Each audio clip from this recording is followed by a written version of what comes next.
Welcome, welcome, welcome. Welcome to Hits and Misses. I'm Tumi. This is Eric. Yo, yo, yo. And we're here to talk to you. Honestly, like normally we talk to you guys about fantasy, but this week we're going to touch on fantasy at the end. We're going to get into our top 12 in 2024, but this is playoff. We're talking about the playoffs. The game's just wrapped up. We know, generally speaking, kind of what the seedings are going to be. So we're going to talk about all of that and much more here on Hits and Misses. Yeah.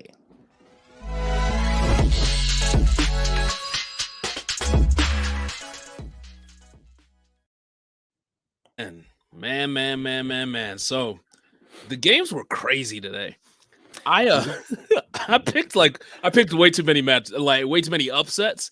I picked like the Panthers to beat the Buccaneers. I wish. I was wrong. I missed a lot of these. But I mean, the one thing I kept telling people was like so many were close. But how did you think just overall this weekend of games was? This weekend, I really didn't have too many expectations. You know, the big time players, a lot of them didn't play. So the players that did play, I wanted to see them pretty much dominate. Like, who still has some drive in them? Of course, this might have potentially been Derrick Henry's last game. Things to pay attention for that. Some of the quarterbacks who maybe the head quarterback in front of them wasn't hurt, the rare situation for that, they got an opportunity to finally go ahead and put up some points up there and see how they were doing. So it's just really seeing who really wanted to go ahead and put it all out there on week 18. For the most part, like you said, everybody had all their eggs in the week 17 basket. But week 18, you just want to see who can I go ahead and keep at least some tabs on for next year, potentially? That's honestly what you're looking at for week 18, to be honest with you. Yeah, I agree. From a fantasy standpoint, there was a lot of really interesting nuggets. Even it's one of those things. So this show is hits and misses. And it's hard to say hits and misses. Most people are not playing fantasy. It's week 18, but we're here for you if you are. But even the people who missed, I will argue some of the people who missed today are winners in the long run. Like, hypothetically, like a Kyle Pitts and Drake London. And we're going to get into obviously why we think that's going to be a big deal. But like I said at the beginning, like we are going to be talking about the NFL playoffs today. We're going to talk about fantasy again in the second half of the show. But at the beginning of it, we got to talk about the playoffs. And literally the seeding has just been released. So first seed in the AFC is going to be Baltimore. The second seed is the thing that is up for grabs in Sunday Night Football tonight. But because Jacksonville could not get out of their own way, both of these teams are guaranteed to be in the playoffs. They couldn't help it. Like they're gonna be in the playoffs no matter what. Yep. I missed a lot of picks, Eric. I picked that one right. I picked that one right for all the reasons that happened. I said Derrick Henry is going to come out like this is the last shot. Like this is his last time playing. There's no way I see Derrick Henry not playing well. And I feel like people have just, I don't know, they have like some of the bad play in their heads. Literally, Derrick Henry had never had less than 16 points in PPR at home this whole season outside the last game he played in where Houston played at Tennessee. Like at home, he's actually been excellent. And this was another week where you could just bank on it. His rushing prop was 51.5 yards. I took the over on that easy. Like he dominated that. Anytime touchdown props were there also. Like this was an easy one. And especially, I don't know if you saw Mike Vrabel's press conference where he was so pissed off about losing because one of the reporters like, what's the drive for you to kind of continue going? And he's like, I effing hate losing. And he kept going back to that same reporter's like, is that a good answer for you? I hate losing. And so it works. We don't know. We don't know what's going to happen with that coach. Because I know he actually wants to talk to the management about maybe him moving on. But I do think like that with Jacksonville really like they like shit the bed a little bit. For real. I mean, definitely a lot of expectation coming into this year for Trevor Lawrence. And I know he had the injury to the shoulder and I guess, some lingering issues there. He always toughed it out. But man, you really didn't anticipate this kind of season for them. I picked the Jaguars pretty much as my black sheep team going into this season because I really like Travis Etienne and was expecting this major jump from Trevor Lawrence. Like as much as you've heard about the quarterbacks, of course, how well CJ Stroud has played, I anticipated hearing much more of Trevor Lawrence's name in that kind of light throughout this season. It really didn't happen. You saw Trevor Etienne, you really get off a lot, him do his thing, but Lawrence, I'm going to admit I had higher expectations for. So yeah, and I think we just have to get more realistic expectations for what Trevor Lawrence is. Like he's solid. He's a good quarterback. He's probably a top 12 guy. I'm not expecting him to go win a championship anymore. I just saw something on Twitter. It's like, who would you rather have for your franchise moving forward from today? Would you rather have Trevor Lawrence or Anthony Richardson? What would you say? Ooh. I think I'd take Anthony Richardson upside. We know what we have with Trevor Lawrence. So it's kind of it benefits Anthony Richardson. He could have the mysteriousness working in his aspect. With Trevor Lawrence, I can see that I'd rather go for the ceiling with what we might get with Anthony Richardson. So that one, I'll certainly go ahead and lean that direction. Yeah, and I'm asking you because I mean you guys could see I'm very biased, so I'm going to say and obviously because I'm in this division, I'm definitely not going to say Trevor Lawrence. But I mean, if I could try to be objective, I probably would say Anthony Richardson too. I mean, obviously the thing with him is we have to figure out a way for this man to finish football games because he only played 5 total games. He only completed he didn't complete 4, but he went 2-2 as a starter in the NFL. That's just not gonna work. I mean, the record is okay, but it's not going to work if you can't play a full season. So we got to figure out something with him. All right, but I got distracted. Bills, Dolphins. We're going to talk about that one later. That's really going to shift around who's the 2 seed, who's the 7 seed. But then we're going to likely get I think the Bills are going to win. So I think we're going to get Bills versus Steelers as a matchup. Yeah.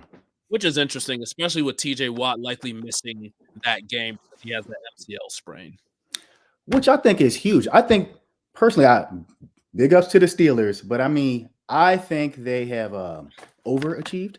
Yep.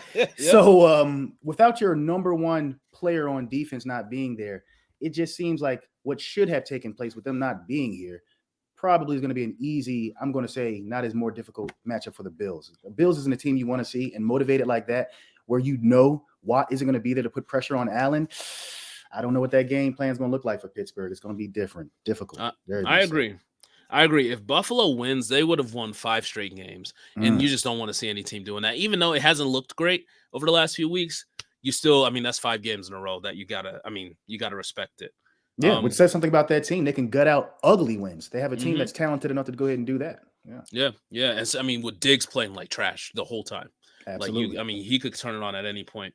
The next matchup would then be, hypothetically, Kansas City and Dolphins at Kansas City, which would be Tyreek Hill returning to Arrowhead. That's an interesting one too. That is going to be a great game. I really like that game. These playoffs, the narratives of these playoffs are phenomenal because we're going to get Stafford going back to Detroit. Like, we got Tyreek Hill going to Arrowhead, potentially. I guess that's probably the biggest narrative games there. But those are just large narratives. Like the Goff going up against his old team, that is a big time thing. Like, these teams have all produced and actually performed and gotten to this position. Now to see that they're actually going to go head to head and have some kind of history, that gives more to it. And if you watch that Saints-Falcons game, you can see how a little bit of history between teams can bleed over a little bit. Oh, man. All right, let's just really quick. We're going to get back to the playoffs. I just want to talk about that. Okay. Yes, sir. I mean, Arthur Smith, man. Like, all right, we grew up in an area where there is a lot of coaches who are going to run up the score on you. Yes. That's part of the business. And sometimes there's fights. Sometimes we've seen coaches fight. This is a thing. That happens sometimes. It's a bad look, though, bro, because at the end of the day, your team, go stop them. If you don't want them to score, don't let them score. I'm not going to be more mad at you than I'm going to be mad at my defense and my defensive staff. Like, they're going to score a touchdown. Jamal Williams literally has not scored a touchdown all year, and he finally got it. Exactly. Like, stop him. Stop him. Just stop him. Yeah. I mean, that handshake, I did not anticipate that, but I was like, wow, he legit mad about that. No question. Like, he was like, how they try to be perfect. He's like, big mad about that. Yeah. Let me give you all the professionalism. We don't need anything about that. Here's how I feel. I said, oh, okay. All right. Well, next year it is. We're going to see something. Next year we won't see something because I don't think he's going to be the coach. So there was a report coming out. Basically, I think literally I picked the Falcons to win this game, and that was a bad pick. But I did also say, I'm just rationalizing all my bad picks.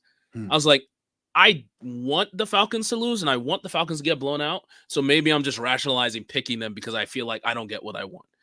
But because they lost, and because they lost in such an embarrassing fashion, and because he honestly embarrassed his franchise with that post-game thing, that's like, it's unprofessional no matter what you think. There was some reports saying that he's going to be out the door tomorrow. So on Black Monday, he put him on the list of coaches who are going to get fired. You got Arthur Smith. Ron Rivera is definitely gone. Somebody else. Bill Belichick. I'm forgetting. Seems like Bill Belichick is definitely going out the door. I don't know if it's going to be a firing or if it's going to be like a, hey, we're going to agree for you to leave type of thing. So just to respect them. And then obviously we already lost 2 coaches. So 5 coaches are going to be 5 vacancies are pretty guaranteed to be open. And I think we're going to talk a little later about what that means from a fantasy standpoint, and particularly in Atlanta. Absolutely. Yep. All right. So back to the playoffs. I'm jumping all over the place, guys. I'm sorry. All right. So in the AFC, the last one, Texans and Cleveland. And so no matter what, this matchup is actually locked in. This one is going to happen. We saw what Amari did a few weeks ago in Houston. This is a rematch of Cleveland going to Houston. The thing is, you expect the team to not allow something like that to happen twice, right? Like you would not. You would expect it. you would expect it. Put up quarterback numbers as a wide receiver again. But man, every time I see this damn Houston Texans logo, Eric, I get a little salty about it. I get it, man. They nailed it in the draft, man. Boys putting up numbers. Mm-hmm. Yeah. The thing that got me, man. He said, like, I like CJ Stroud, and I was cool with him, and I had no reason to hate him. Again, guys, I'm a Colts fan, but I was like, you know what? Good player. Fine. Cool. He said that shit about my team. He said if I was drafted to a weak city like Indy, and I was like, my guy, don't do it. Don't do that. Don't do that. I was like, I like you, CJ. Don't do that. And stirring the pot. He is. And they won. Give them credit. That's another one where I've been wrong a lot this week. I picked the Colts to win that game. A lot of the stuff that I thought was going to happen happened. Just the score didn't end up that way. I thought Nico was going to go ballistic. I knew JT, even though Houston actually had like a top 3 run defense against running backs, I knew JT was going to go off because this is a spot where he does that. Like, and boy, did he. Night games, JT just night games for the season on the line. JT's going to do what he needs to do to go get that win. But it didn't happen clearly because why wouldn't you put the ball in the hands of your second string quarterback and your third or fourth string running back to seal the game versus the running back you've been eating all game? But whatever. He was eating at the buffet. Yeah. All right. See some questions in here, some comments. Kevin, think Arthur Smith is done? I think so. So it was a report says Bleacher Reports, Jordan Schultz reports the Falcons and coach Arthur Smith are likely heading towards a breakup. So that came out after the game, and it's not surprising. There were some reports saying that he was going to keep his job, but I think, like, based on the way that this game ended up, pretty clear that's going to be done. Yeah, the thing going in his favor initially at the beginning of the season, people were saying he wasn't using his players correctly, and they were still getting wins. So a lot of people were criticizing Arthur Smith then, but saying if he's coming out with W's, what can you really do? Given that the season ended in the way it did in this fashion, like you alluded to, we're going to lean on the fact that that's not in his favor any further. There's just what he's wasted with this team is really phenomenal. But the one thing I will say is it is also upon them to, like, a quarterback is clearly a major problem that they have to solve this offseason. And there may be somebody in Chicago that's available if they want to make a move. So you never know. Okay. On the NFC side, so the NFC side is locked and loaded. There's nothing changing that based on, like, Sunday night football game. So San Fran is the 1 seed. They get the bye. We got Green Bay going to Dallas. That's a fun one right there. That's a fun game. And like we already said, we have Rams going to Detroit. So literally the quarterback trade a few years ago before the Rams won the Super Bowl, those teams are facing each other and both quarterbacks are facing their former teams. The narratives about Stafford facing Detroit, coming back home, and Jared Goff facing his former coach and team who they made it to a Super Bowl with, the narratives are going to be popping for this game. The emotions are going to be just super high. And the fact that I think, was it their win? Yeah, it was their win that caused them to be the 6th seed, because otherwise they would have been the 7th seed and they would have had to go back to Dallas, and they got whipped when they went to Dallas earlier this year. Yeah, going to Dallas is not something any team wants to hear. Yeah. It's a tough draw for Green Bay. Green Bay is one of those teams who's almost like too young to like know different, you know what I mean? And just go in there and just like throw do some stuff with like, I mean, Jaden Reed has been phenomenal. Yes, he Aaron has. Aaron Jones has like caught the fountain of youth and he is turning up right now. So you never know what could happen, but Dallas also looked pretty good too. So I'm Yes. expecting I feel like I know what I'm going to be predicting in that game. Probability suggest. Yeah. And then this last one, probably the worst game of the whole slate of the entire playoff first round to me is Philly Easily. at Tampa Bay. God, like I don't know what's happening with AJ Brown, but man, that will be such a major loss if he's out for a little bit of time. And I don't know, did you see Jalen Hurts his finger? I was watching some of that game actually. Everything about Jalen Hurts isn't looking right, to be honest with you. He doesn't need any help. Yeah. He definitely doesn't need it. I mean, it was his middle finger, and I think he hit it on a lineman or something, and it literally like bent in the middle part, bent inward, and he was just holding up like, I don't know what to do with this. Like, it was gross looking. I read on it. Ugh. I do think he came back in the game, and I don't know how much of a concern that's going to be. But I'm just concerned about this team. Like the Giants came out and they would have beaten them if all the starters had played the full game. They probably would have blown them out like they did if all the starters had played the full game. Like you missing can throw tackles, everything. Huh? They were missing tackles and everything. I'm like, what am I looking at right now? Do they feel like playing? Goodness gracious. They don't. I saw, and I love Darius Leonard. He's like one of my favorite Colts ever, but we released him for a reason. And there's been like video breakdowns of like, man, he just does not have the juice. And like, it's just the linebackers are terrible in run defense, even though they did okay against Saquon today outside of the red zone. But they are just getting torn up with deep passing. And even though Mike Evans didn't do anything today, you want to talk about somebody who's going to take advantage of that tomorrow, like next week. I think Mike Evans could do it, even if Baker's a little hobbled. Like that's a game where it should be an Eagles easy win. And I have to really look at like the health of players and the matchups in this one to pick. With the Eagles, you would think it would be an easy win, but for the past few weeks, I've been giving them a lot of credit. I got to say the Eagles' goodwill with me is gone. It has been worn out. That team, it doesn't reflect the team that started this season to me at all. Like even some of the sacks he was taking, I'm like, you couldn't get away from that. Sometimes you want to catch yourself just assuming that, what you're watching a player do is more difficult than it is. But I'm like, my man, that one shouldn't have really taken place that way. So I agree. Something is just off of Jalen Hurts, how some of these plays are happening. I'm like, what is going on right now? That team has a major concern. And even before AJ Brown got hurt, they said that there was some dissension going on in that locker room. So it's a lot of things that the Eagles have to be concerned about. In the way that the Giants opened that half against them, like what in the world? So I'd be extremely concerned if I'm Philadelphia. And I think the big thing is like your corners are pretty much the same. Your safeties are not, but that's on you guys as a front office. The pass rush is not getting home. Yeah. And they really relied on that last year. Like obviously having a historical year from a sack perspective. They really, really, really depended on the defensive ends and D tackles getting home. Javon Hargraves seems to be a massive loss, even though Jalen Carter's actually been amazing. But they're just not getting home. Like Hassan Reddick's having nowhere near the year he had last year. Same thing with Josh Sweat. And I just think like that's a big part of what their entire team is about. And another thing that's interesting too is they are not. I hate to bring everything back to the Colts, but I was not a huge fan of Nick Sirianni. Not super creative on the offense, getting their weapons the ball. Like someone said they had like a high school playbook. I've literally heard someone give that kind of a breakdown for the Eagles offense because like that tush push and everything, but they were like, do they spend all their time practicing that? Like, what else do they do to go ahead and try to move the ball? I don't understand. You got all these playmakers, but the creativity behind getting them in space, like you hear on the TV all the time, they don't really do that well, point blank at all. At all. They don't do anything like that. They don't put AJ Brown in motion or something. Do something to get him open, get him easy looks. Like every team, like a good team does that. Like I get it. Shane Steichen, he's honestly a really good coach, a really good offensive coach.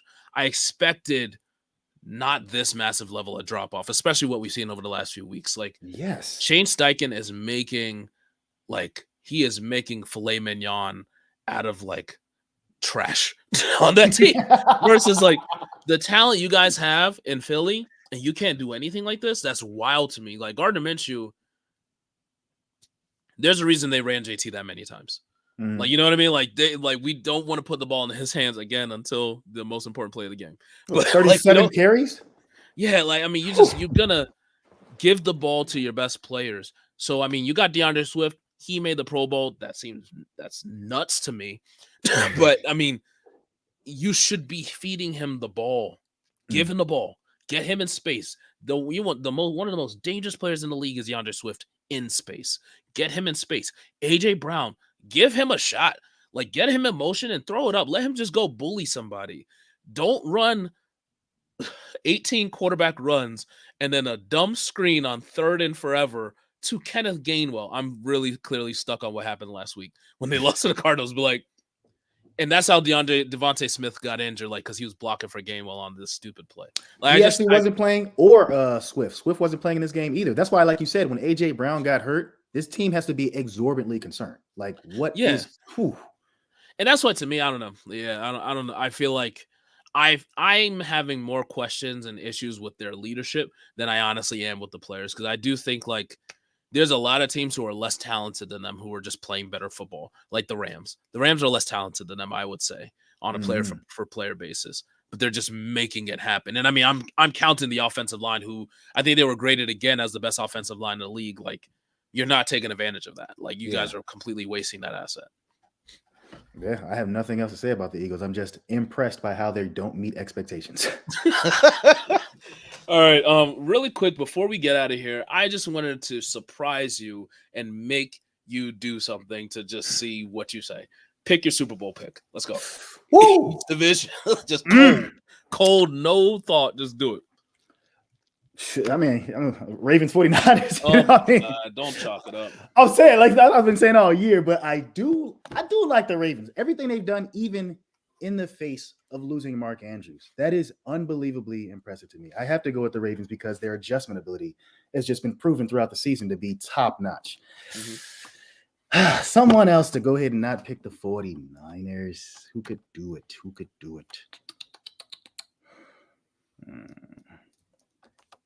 Well, I'm gonna say Detroit. Hopefully, Detroit, that offense, their defense, of course, isn't there, but with Gibbs, Goff, you've got Montgomery. I think if they do have an injury at running back, that team has a lot of adjustments. The play style of Amon-Ra St. Brown, he is freaking amazing. Like, that guy is open all day. He's 7'11". You know what I'm saying? So with him, they can move the ball very well. So some game scripts actually go in their favor, putting up all those points. You got to keep up with Detroit when you play them. So actually, I'll lean with them to go ahead and throw some spice on that. All right, so you say Ravens and Detroit? Yeah. That'd be interesting. I mean, hopefully it won't be like when Detroit went to Baltimore earlier this year and got ramrodded. But that would be a fun Super Bowl. Yes.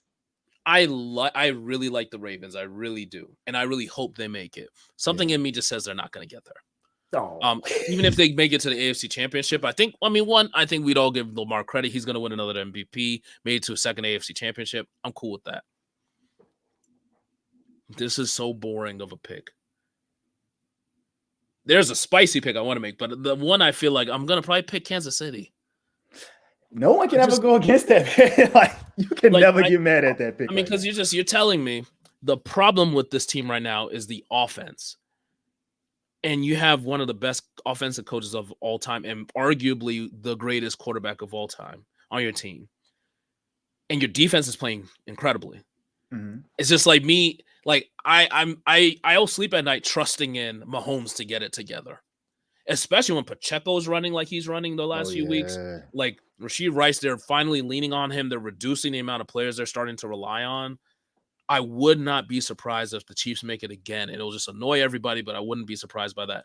The one thing, man, the winner of that Browns-Houston game may make it to the AFC Championship. And that's the Browns. So okay, you think so?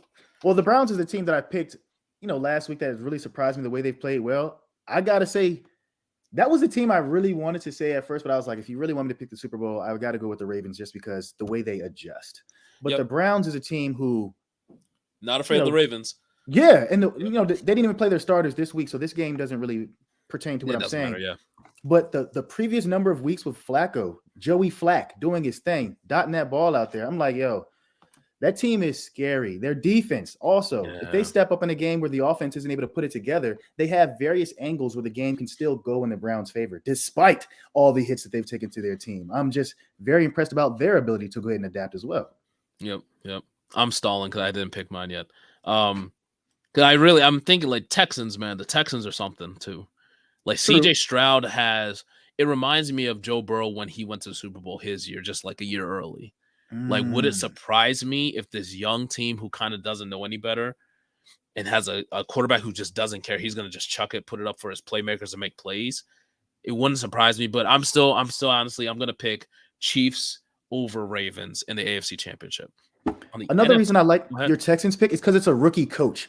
A thing Yep. about coaches is people don't know his style that well. This be his first time in the playoffs. There's things you cannot really adjust for. So if he really puts things together, he's a masterclass tactical person. You won't Mhm. really have a game plan on how he might go ahead and adjust to your team. So I think the element of surprise might work in this rookie coach's favor too for the Houston Texans. So I got to support that too. I agree, but I'm still going to take Kansas City. I wouldn't be surprised if it's Kansas City versus Baltimore. I'm not like plotting it out, guys. So I don't even know if that could even happen. Or maybe it could be Kansas City versus Houston. Wouldn't be surprised about either one of those. Mhm. But I still probably take Kansas City to advance. Like I'm just going to trust in Mahomes. And then on the NFC, Dallas gets it done. They Dallas do. gets it done. Dallas is in the championship. And they got that defense. Parsons, I know he got a sack today. So, I mean, they do put pressure on teams. And CeeDee Lamb, boy, that guy is a monster. He's playing like offensive player of the year. I mean, another level. We're going to talk about him for sure when we talk about fantasy in a few minutes. All right. Really quick, because again, like I was planning to have like a longer segment of this because the game I was hoping would mean something. But again, the Sunday Night Football game doesn't really mean that much. Oh, sorry. I'm just skipping through. Did you pick who you would say would win the Super Bowl? If I see Ravens, Lions,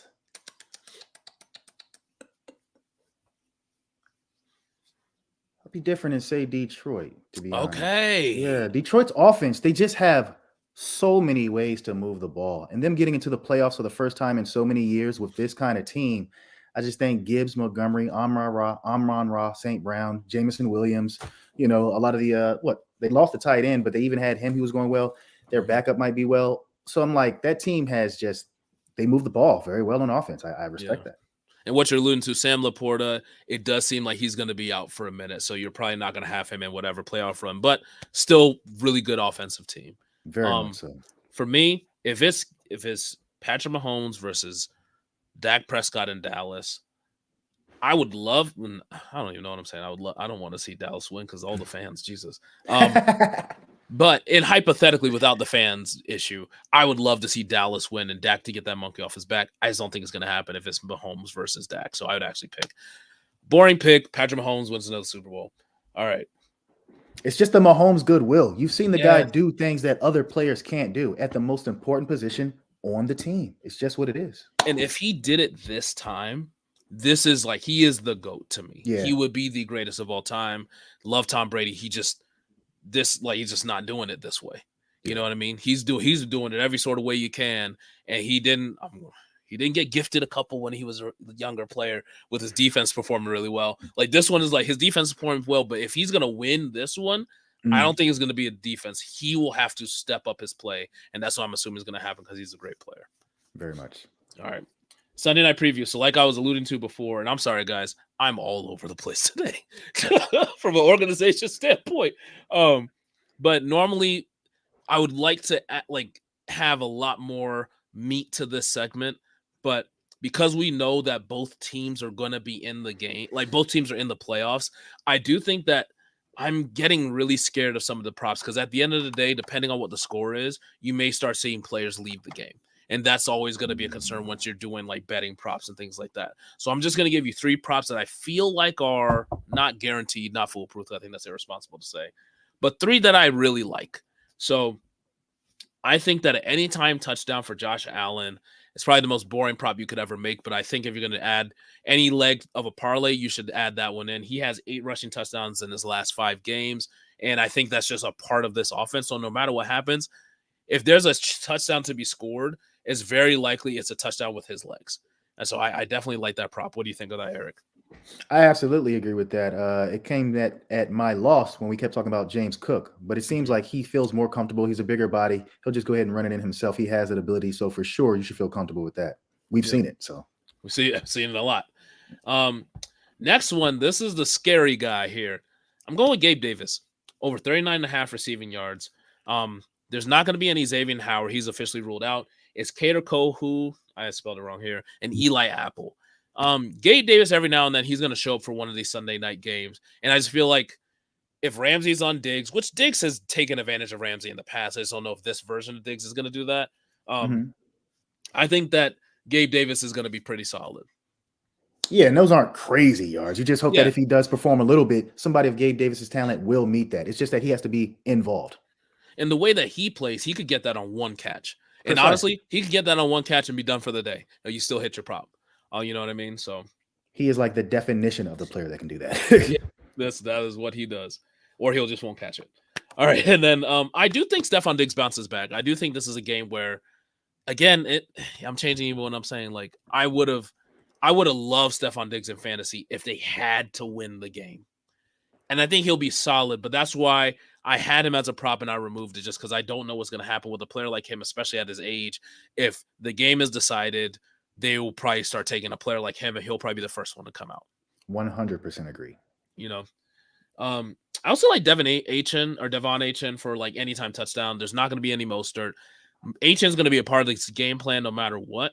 So again, like if the Dolphins score, it's obviously to me it's going to be like Tyreek or Achane who are going to score. And Tyreek Hill's kind of been like down recently compared to like his normal ridiculous level. So I do think Achane has an opportunity to score, especially like he's gone nuts with no Mostert. Yeah, that's probably the one I like the most, just because his talent level, they have no Mostert. And, a rookie like him, having missed time already, he wants to make sure people don't forget about him, establish his name, make him a threat going forward. He should be very motivated to perform. Yep. All right. And that's the preview of that game because it doesn't have as much impact. All right. So we've talked about the playoffs.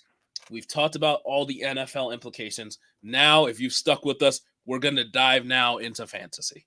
So finally, you made it. You made it all the way here. So week 18, fantasy football. And at the end of this, we're going to start talking about my first round rankings for 2024. If you're here, this is the first time I've released it. I've not released this on TikTok or any other place, so you'll hear it first. All right. I am so stuffed up. I'm sorry, guys. Okay. Live. So hits and misses, man. Name of the show. What do you want to start with, Eric? This dude been balling. I'm going to start with the hits. I want to go there because some of these cats who really hit today, they don't want you to forget where they belong in fantasy draft next year. They went absolutely bananas. Yep. So let's do that. Go ahead. Who you want? Breece Hall. Yes, oh, my goodness. Yes, Lord. This dude, imagine if Aaron Rodgers was here. Like Breece Hall, the way he performed in the snow against this team, all those carries. What the heck? Let me look at it. My man did 37 rushes for 178 yards, 1 touchdown, 2 receptions for 12 yards. Do you know how this man might perform next year as Aaron Rodgers is there and they can open up running lanes and get Garrett Wilson more involved? What he might have potentially done. I think I recall them saying he's the first Jet since Thomas Paine to go ahead and go over 1,500 scrimmage yards. I think we went to school with his sister. I mean, that's forever ago. Like, what in the world? Yeah. I was like, well, yeah. Like, I'm glad, like, he had a rough stretch. He had a rough stretch for a minute. The last 3 games, though, he showed you, like, I could be that apex predator. Absolutely. You give me the ball, I can make it happen. And, like, you're getting the massive plays that we were used to last year as a rookie. But you're getting consistent production over these last few weeks. And New England is a tough defense. Yes. They may have given up. But I think in this game, like, it was uniquely set up for him on the ground. I was a little scared because, honestly, like, he had, like, his bad stretch was horrible. His bad stretch, like, he wasn't getting over 28 yards rushing, and he was getting in the teens of carries. Yes. But stuff started clicking. And you just imagine another year removed from the ACL injury. Like, I don't even think people can recall he even had the ACL injury. Like, you can't. He's gone bananas. The guy, it's like, why don't other running backs run this way? But then you just realize his breakaway speed, acceleration, the stiff arm he was giving these guys out in the snow. Like, Yep. come on. Yeah. It was rude. Yeah. I love that one. I think Brees Hall, you guys are going to see, I have him pretty high. I have him pretty high in my 2024 rankings. Respect. All right. I gotta give credit to this guy. And again, I'm a Colts fan, so I don't love doing this. You gotta respect an OG. Derrick Henry, King Henry, came to play. I was telling people, I was doing my lives this week, Eric, and I had my predictions up, and people were so salty about me picking the Titans over the Jaguars. But to me, the narratives was so clear, like I talked about with Vrabel. But like Derrick Henry, this is his send-off game, and he did a classy move. He thanked the fans after the game too. But I mean, stats-wise, he was going to dominate this game. He went 19 carries for 153 yards and a touchdown. Like vintage Derrick Henry dominance. Hats off to you, man. And I do think, like, I'm trying to think off the top of my head, that is a player who would make so much sense in Dallas. You know what I mean? Like let Tony Pollard go back to that complimentary role while still getting a lot of touches, and let Derrick Henry just be the meat grinder, just grind out these games, and have that 1-2 punch would be kind of ridiculous, actually. That makes a lot of sense. I really like that pick. Yeah. Yeah. That lines up perfectly. Hopefully that happens. I mean, I think we said earlier, maybe the Ravens, but I think it makes a lot clearer picture for Dallas mostly because it would make Tony Pollard useful again. I think he would really flourish in that kind of setup. So that I like how that complements both runners. Yeah, I agree. So what's next for you? Go with a miss here. We brought him up earlier. I would say Mike Evans. Mike Evans he had a very good connection with the quarterback, Mayfield and everything, but this game wasn't it for him. He went 3 of 8 for 22 yards. But like you said, in the playoffs, I think they have that connection. They're going to maintain that. He'll bounce back.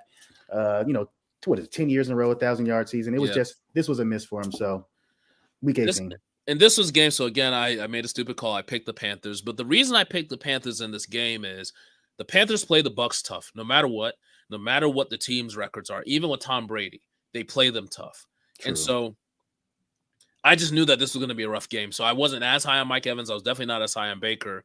And all that seemed to be true. Just clearly the game went the way. I mean, Bryce Young should have been lower on him because he couldn't put up any points. Yeah, I don't even want to go on my Panthers, boy. My goodness, that's too easy right now. There's nothing redeeming about that team right now. Unfortunately. Yeah. But I'm going to pick a miss. But it's funny. It's like I was saying before, every single person on our miss, like I think there's like off-season, I think they're off-season winners. Basically, I think Mike Evans, he's a free agent. I think they're going to re-up him in Tampa Bay, and he's going to play again with Baker next year. And I think they're probably going to keep Baker. The guys I'm going to pick as misses are Kyle Pitts and Drake London. But man, oh man, they are off-season winners to me. Go in. Arthur Smith is out of here, guys. I'm going to put the same comment up again. Arthur Smith is out of here, guys. We're done with this. We're done with this experience. Fantasy football players, you've been resilient. You've held strong.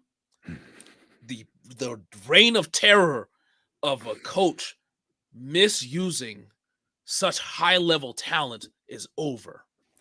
As of tomorrow, Black Monday, he's out. He's got to be out of there. Yeah. Like Kyle Pitts, 2 of 3 targets. That's the problem. The problem was the latter part. If he catches 2 passes, that's whatever. 3 targets for Kyle Pitts. When we saw his rookie year, he was putting wide receiver numbers out there. Where even in his bad years, you see his underlying stats. If you go to PlayerProfiler, average depth of target, usually leading tight ends, like getting open all the time. His catch rate is really solid. It's just the target quality is god awful. They need a quarterback. I think that's a big part. And I do think if they're bringing in a coach, that will be a major, major, major point of emphasis this offseason. But I'm just imagining there's not a lot of coaching openings this offseason, and I think that's going to be to their benefit. So for Drake London, for Kyle Pitts, and obviously for Bijan, you're going to have – I mean, I do think you're going to probably get a better pool of candidates because there's only so many coaching options available. Jim Harbaugh's taking one of them. Ben Johnson's taking one of them. You better pray Ben Johnson's taking this one.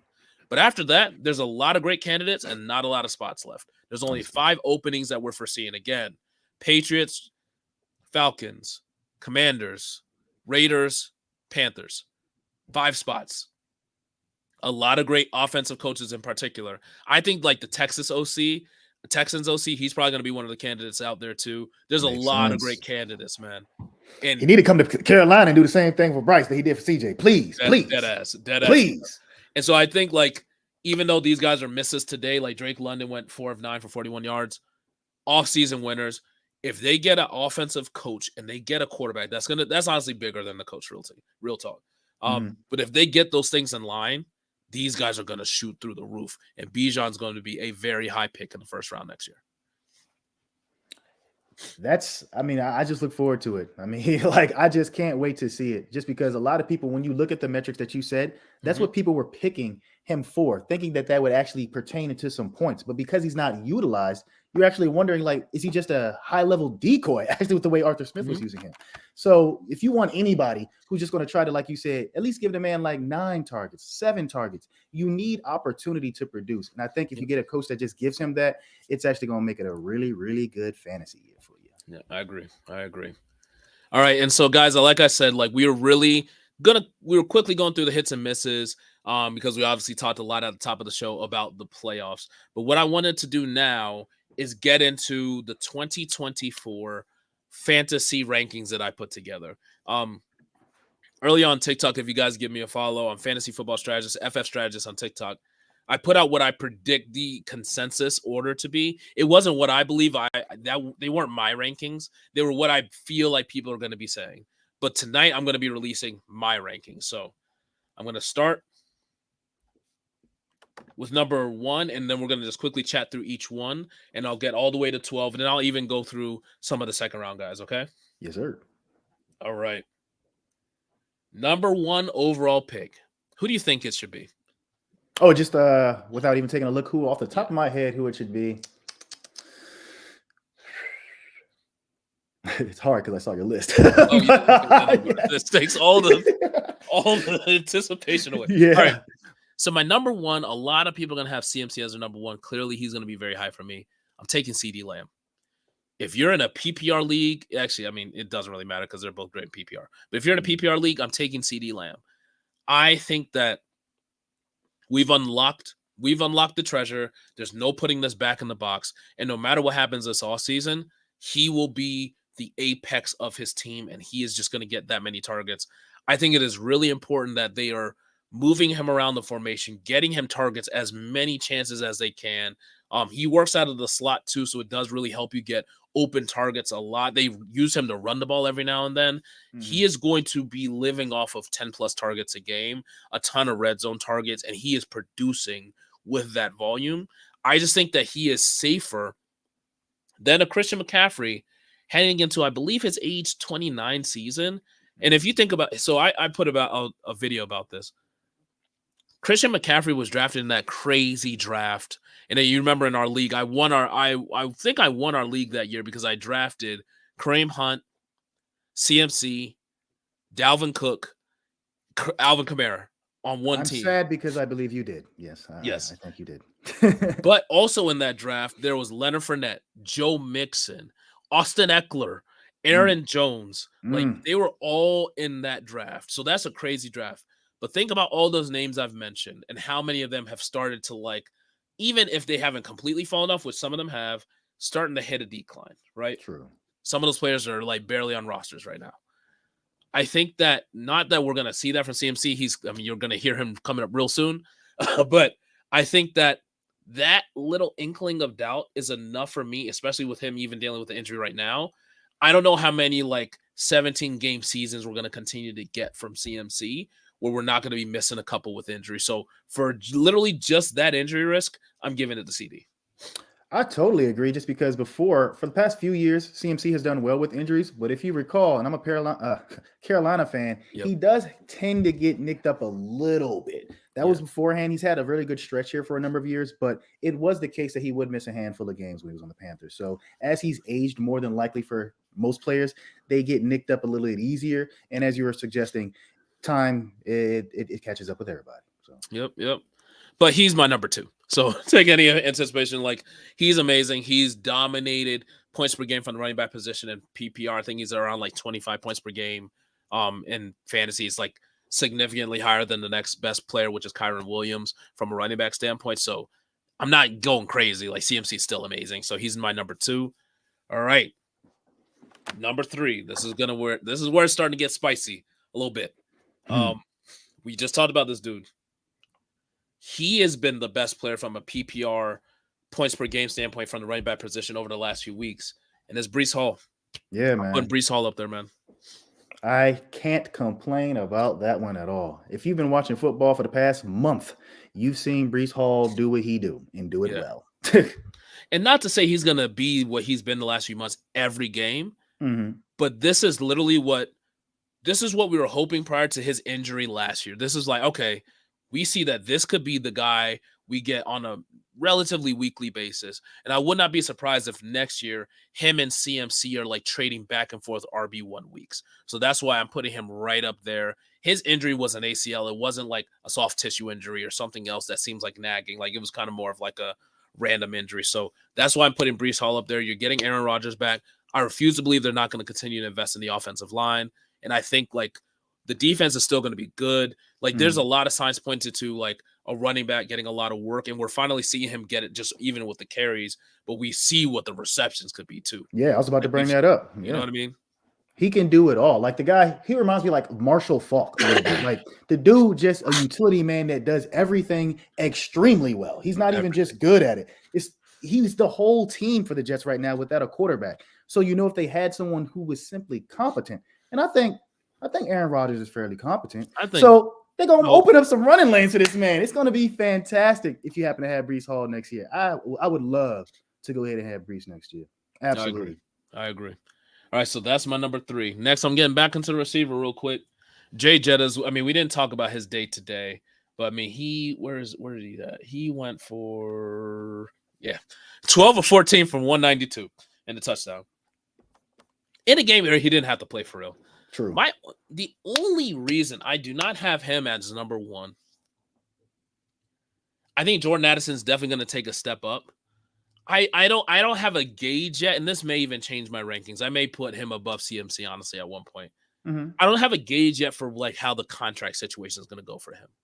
Like, would this surprise me if it were in training camp and he's like holding out for like the biggest deal of all time for a receiver? It wouldn't surprise me at all. So literally, I just probably need to do a little bit more research. I may switch him ahead of CMC or Breece, but for now, I'm just going to keep him behind the running backs. Like, I think he is safe. I think with Hawkinson back and Addison back, it takes a little bit of his luster away a little bit. And for those reasons, I'm going to just drop him slightly. But again, he's still a top 4 guy. Easily. Yep. Next guy, definitely. Oh, I'm scrolling so far down. Like, I don't know where I'm at. Then, so the next guy, still trying to feel like how I feel about this, but he's just, you perform well, I'm going to rank you high. And I'm still trying to feel it out, but I'm going to put Kyron Williams up here. Like, he has been phenomenal every time this man touches the ball. The only trepidation I have about him is if this team is going to make a move to add like another running back, whether it's via free agency or the draft. But Sean McVay, when he gets a guy he likes, he's going to just feed that guy. And I think he really loves Kyron. So I'm just hoping that stays.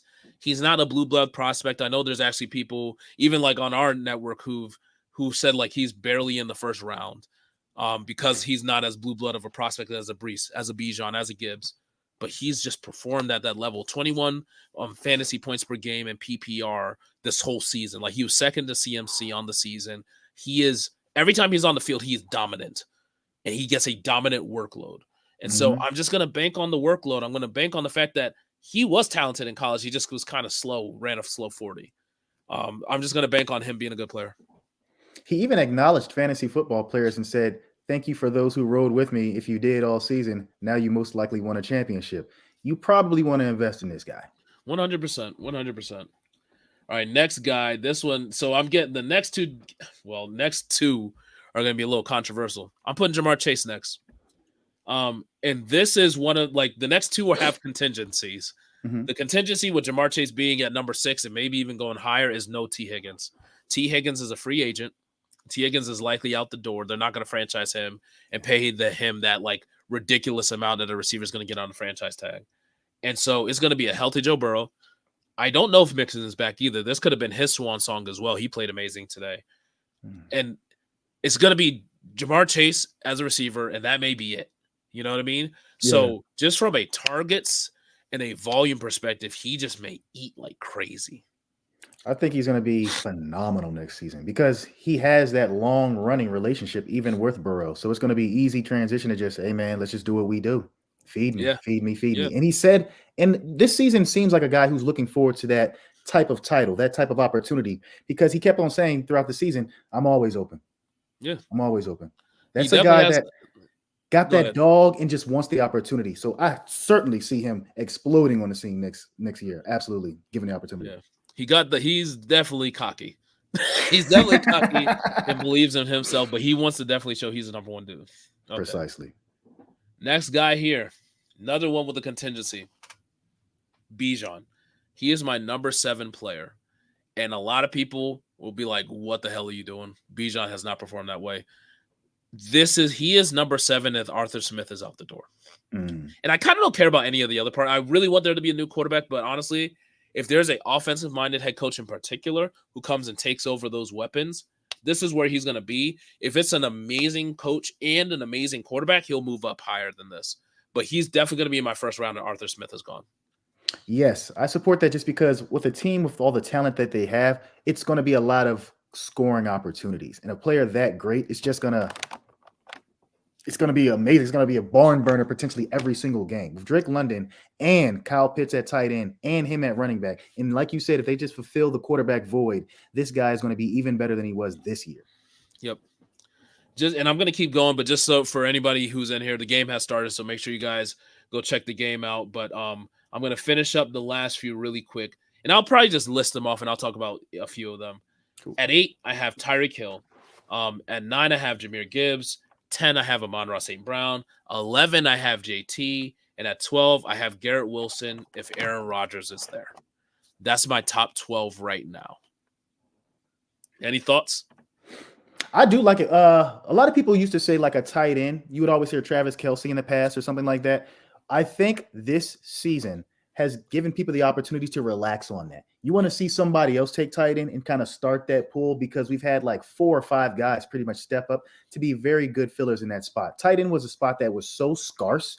You knew that if you had the top guy, you were going to beat everybody else in your league more likely from that position. That's just not the case anymore. So there not being a tight end, this seems like the kind of change that we need to make given the information we got from this season on who the better guys that you should invest in. I completely agree with this. Yeah, no quarterbacks. For me, no tight ends. I'm just not taking those positions where you have to start one, but you have to, I'm not taking those positions probably within my first 2 to 3 rounds. Yeah, because it's so deep this year. For quarterback, we knew that, but for tight end, it never really was. Tight end, we got like 5, 6 guys that you should be pretty comfortable with. Yeah, at least. Trey McBride, Sam Laporta, if he's healthy. I'm assuming he'll be all right for next season. Mm-hmm. And obviously you got the oldsters. Hawkinson, Goddard, guys that you can just plug in there who get involved, like Ferguson. Yeah. And the dude coming out of Georgia, boy, Brock Bowers, man, he is another level. He is another level dude, man. God, I hope the Colts get him. Look up the highlights. He's a different cat. I was gonna say I'm gonna do research right after the show. He's like a faster, athletic, he's almost like a more agile Gronk. He's a beast. My man Tumi. Beast. You're describing a Panther then. That man is a Panther. He's not going to make it to the second round when he gets picked, though.